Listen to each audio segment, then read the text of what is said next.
how do you go about spotting talent and spotting people that you're like, that person gets it, that person is on the path, and I see where they're going? That's part of your skill of being able to see people and see the landscape. How do you do that? That's a great question, bro. For sure, part of it is from my dad, with being able to recognize talent. For me, how I consciously go about it, first, I think I have to understand the macro climate. So I look at like, where's the world at today and where's it heading?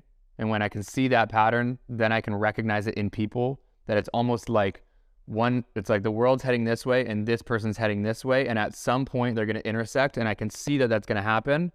So I'll give you an example. When I saw that TikTok became the thing and saw that, the macro climate now is raw, relatable, underproduced, but real value-driven content. I started seeing that. And then I started seeing a bunch of creators that were doing that weren't popped off, that hadn't popped off yet. But when I would watch their content, it'd be valuable, it'd be raw, it'd be underproduced, and it would be like really like a relatable piece of content. So I started seeing these people that were going like this and heading where everything was going. And I started sending messages to a lot of them saying, yo, your shit's good. Like, this is going to happen for you. And there's probably, I'll even name Matt Choi as a dude that right off the top of my head. Do you know Matt? Austin, dude. There's just these there's people that I see that I'm like, this is where this is heading. You're going there. And I don't think a lot of them see it first. I do, you're right. It is probably a skill that's so just natural to me. This isn't something that I've practiced. But I see them heading there, and I like to give people props when I know that they're heading in that direction. So I see a lot of them, and I send them messages like, yo, your shit's dope. Keep doing it. It's going to happen for you. But it is the intersection of where the macro climate is and where their micro climate is.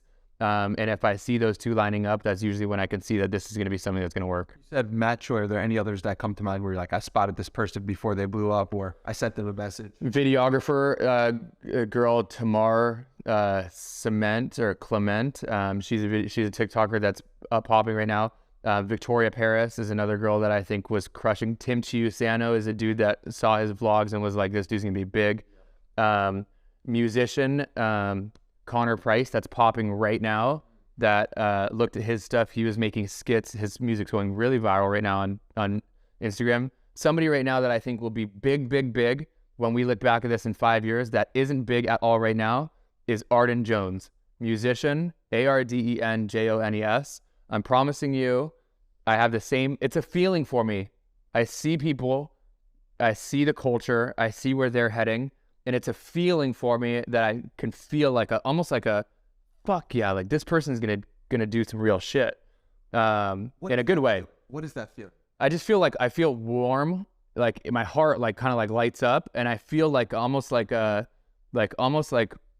celebration, like when you score a goal or make a point or something like that, and you're like, fuck yeah, like I feel that. I'm like, fuck yeah, I see this person, that shit's gonna happen for them, it's gonna click. They're going to score or they're going to achieve whatever they want to achieve. So somebody right now that I think that is happening with is Arden Jones. I'm putting it, I'll put it this way. He's the only dude that I would go and buy an NFT from as an artist. And I'm not even buying NFTs right now, but he put one out and I was like, this could be cool to be the one dude that I'm like, he's going to crush it. I think that he has legs that in the next couple of years, we'll be playing main stages and selling out shows. And I think that he'll be somebody kind of like a Dominic Fike, who I had that same feeling with probably 3-4 years ago, Dominic Fike. And this goes all the way back to if I had more of an audience on Instagram in 2008, 9, 10, I would have been messaging J. Cole, because I knew when I listened to his first mixtape that I was like, this dude has it. It's going to work. The storytelling that he has, the beats that he's choosing, the culture that he's playing within, it's going to work for him.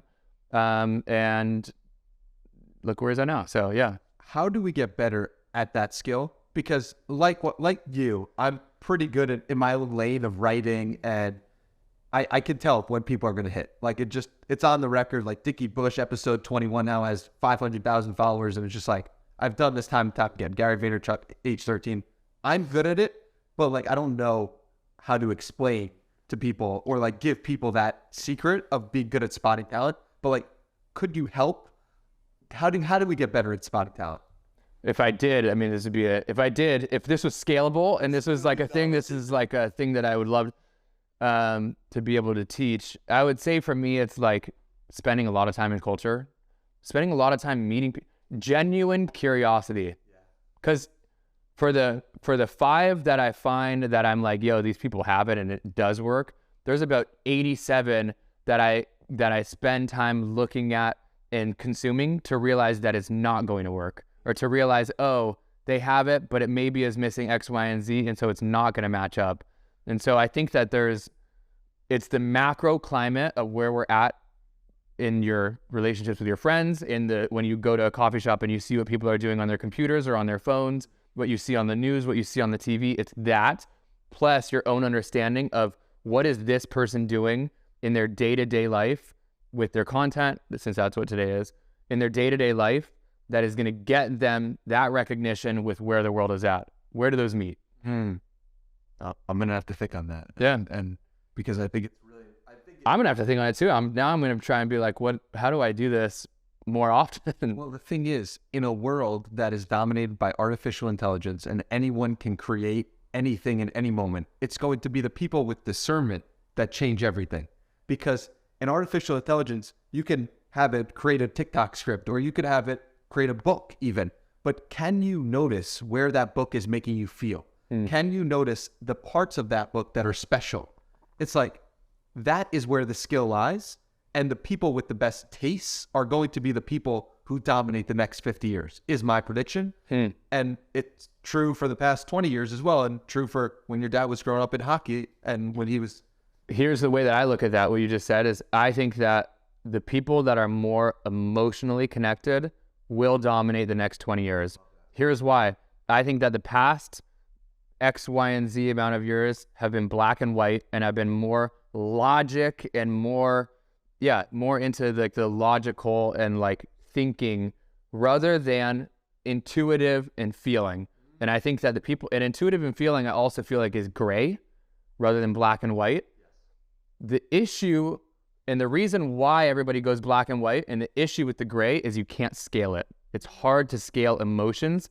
Going back to our conversation about the reason why I think that the reason why those coaches didn't want me to fall out of line was because to fall out of line for them to come and sit with me, they would have to have an emotional conversation that would be a challenge for them, because when you're sprinting, it's really hard to go fast with emotions. No emotions, you can go fast as fuck. With emotions, it's a little bit murky. Sometimes you got to go slower. Sometimes there's more hand holding. People don't want to do that because when you scale, you want to go fast.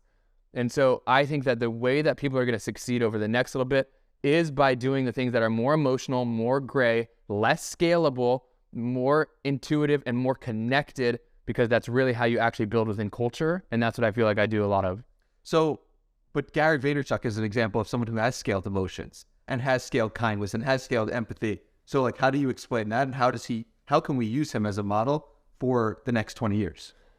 He has scaled it. So it's a great question. Like, I don't know internally how he is probably one of the people that is pioneering and stepping into a realm of trying to scale something that is typically unscalable.